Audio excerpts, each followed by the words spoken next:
タコさんおはようございます。はい、おはようございます。お疲れ様です。タコさん、前回の朝青龍さんとの対談、めちゃくちゃ反響ありましたね。そうらしいですね。はい。どうでしたか、あの時対談してみて。そうですね。改めて相手この全世界、日本中に撮影がされて見るといいものができたなと思いましたね。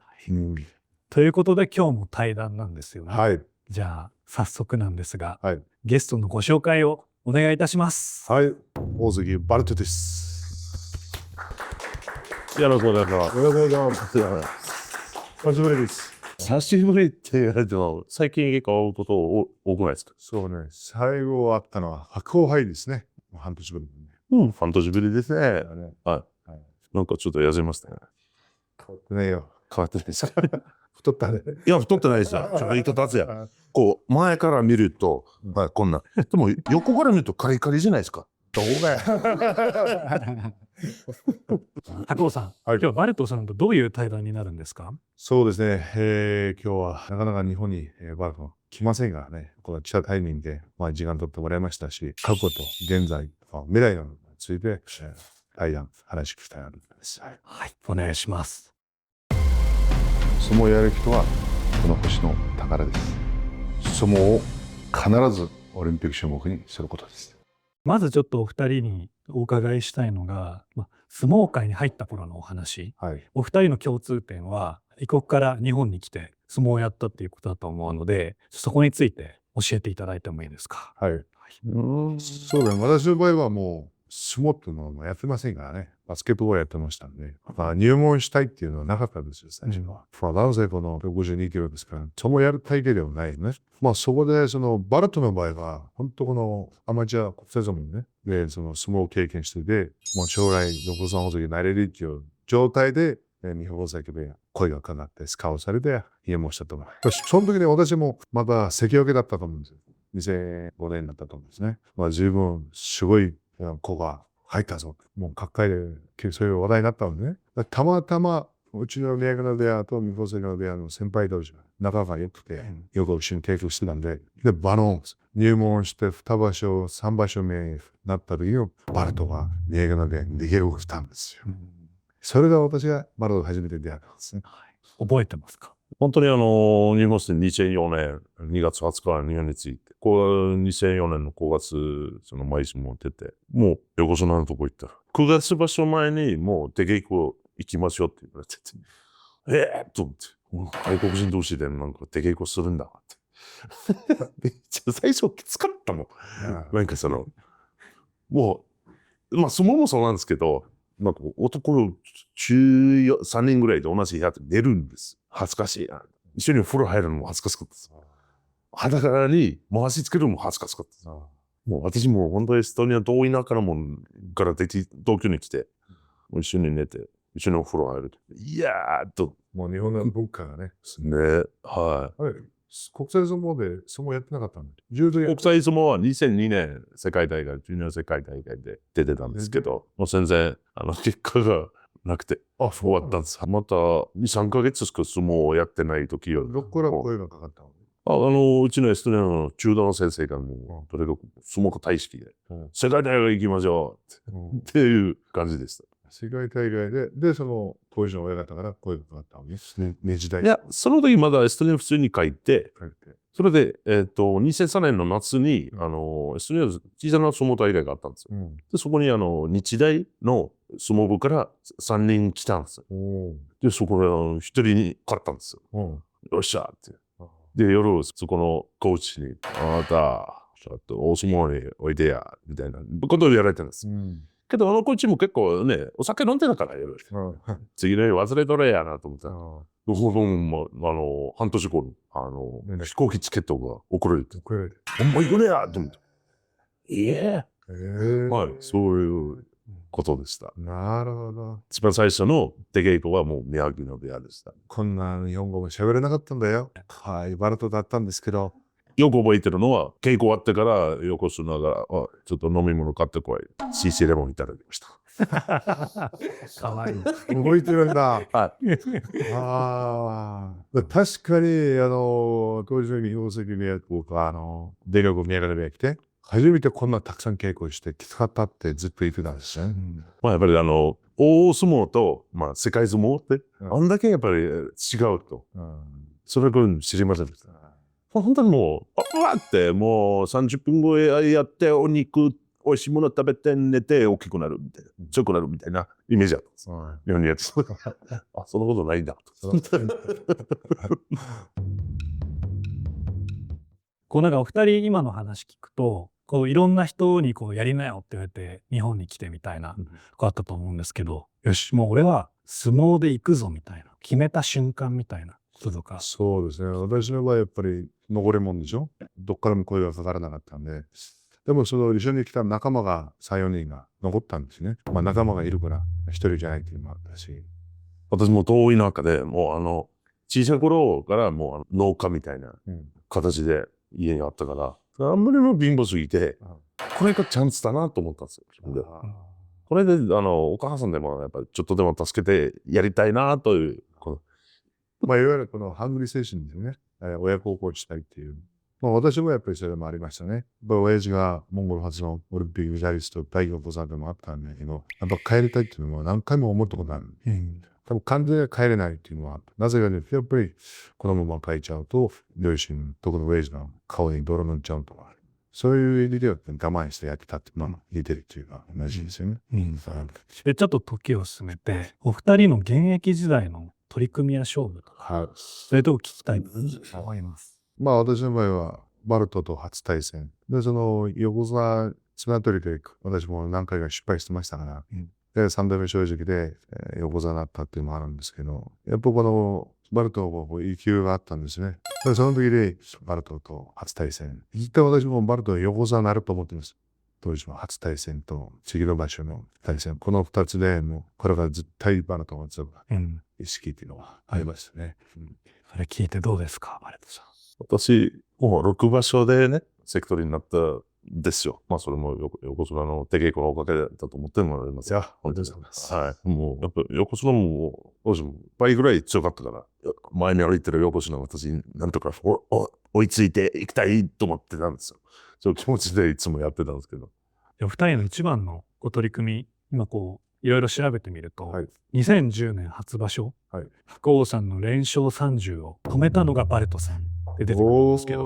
十分邪魔してない。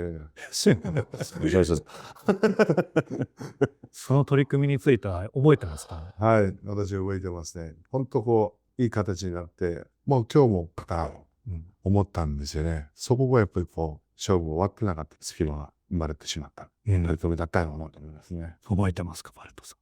はい、覚えてないんです。多分覚えてない。土俵際です。スクリーン投げるんです。ああ、それ覚えてます。はい、それ覚えてます。はい、覚えてます。あの体勢で普通は私はほとんど負けないんだよね。そこでやっぱりその崩れが負けたってなると、やっぱりこうバルトの力っていうのはやっぱり想像以上にすごいものがあったというんだよね。そこは横綱の足、ちょっと離れてのとこで、これだと思ってすくい投げ行ったら、おめでとうございます。ちょっと改めて、まあ、お二人が今何やってるかみたいなところをちょっと紹介し合っていただけたらなというふうに思います。そうですね、視聴者の皆様に分かりやすく言えば、まあ我々がバルトと私がいた大相撲の団体は、英語で言ったらジャパニーズ相撲アソシエーション。で、今バルトと私がいる団体は、ジャパニーズ相撲フェデレーション&インターナショナル相撲フェデレーションです。というふうに分かってもらえればありがたいですね。で、そこに、この国際相撲、インターナショナル相撲フェデレーションに、ヨーロッパのエストニア相撲協会のフェデレーションの会長、ヨーロッパ相撲の理事、国際相撲の理事やってます。私は今、顧問で相撲をもっと世界のグループもある。あれもうそうですし、バルトも先ね、ボードの話があったけど、で、相撲があって今があるということで、恩返しがしたいというのはやっぱり同じ道で、同じ夢でもあるんですけど。このチャンネルではいろいろ白鵬さんのかける思いっていうのは聞いてるんですけど、バルトさん的にはどういう思いがあって今の活動されてるんですか？もう本当に私も先に横綱に引退してるし、その後もうすぐエストニア相撲連盟の会長になって、その後ずっとそのヨーロッパの相撲連盟を見てるんです。今、相撲連盟のメンバーは26カ国メンバーになってるんですよ。ヨーロッパの中だけ。それはもっともっとこう、世界に広めていきましょうっていう気持ちでいつもやってきてるんです。で、そして、横澤も引退した後、そういう話したら、我々のアイディアがトレーニング合ってるんだなと思って、私で、オリンピック、はい。やっぱり、相撲ってまたオリンピックのスポーツじゃないから、オリンピックに相撲が入るように、我々の嫌いの話になっちゃうんですけど、夢ですよね。相撲を愛してるよね。こうありがとうございます。そうですね。だから、やっぱり今、団体87国、毎年世界大会をして、世界大会の30から35カ国を、参加されてますけれど、もう87国はなぜ来てないのかっていうのがあるんですよ。これはオリンピック種にはないんで。やっぱり、そうなるとみんな交通費が近くて自腹になってきますんで、オリンピック種になれば国の応援が出てきますからね。今年はアゼルバイジャンで世界大会、来年日本に東京から世界大会やってきますんで、その辺準備していきたいなと思いますし、バルトの場合、先に対してね、いろんなたくさんの世界大会、国際相撲って、先ほど言ったようにヨーロッパだけでね、20数カ国参加されて、毎年年に4回、5回、6回もヨーロッパチャンピオンシップっていうのがありますし、アンダー18もあります。私の場合は去年、正式にバンコクの世界大会に参加してますから、いろいろ国際相撲の先輩がもありますから、いろいろそのノウハウをしながら、やっていきたいなと思いますし、大相撲の立場でもね、横綱大関っていうのはやっぱり、その相撲協会の看板歴史でもあったんですけれど、やっぱその、誰がやってきた部分っていうのは大きいものがありますので、それはまた今度、ヨーロッパ相撲だったり、また国際相撲で活かしていければ、その夢に近づいていくのかなと思うんですけれど。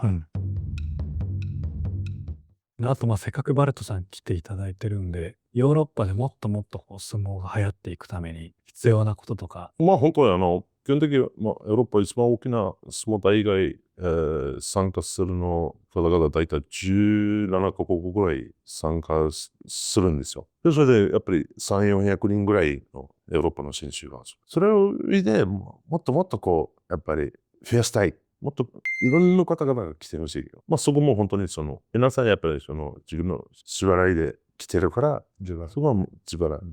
大きな壁やなと。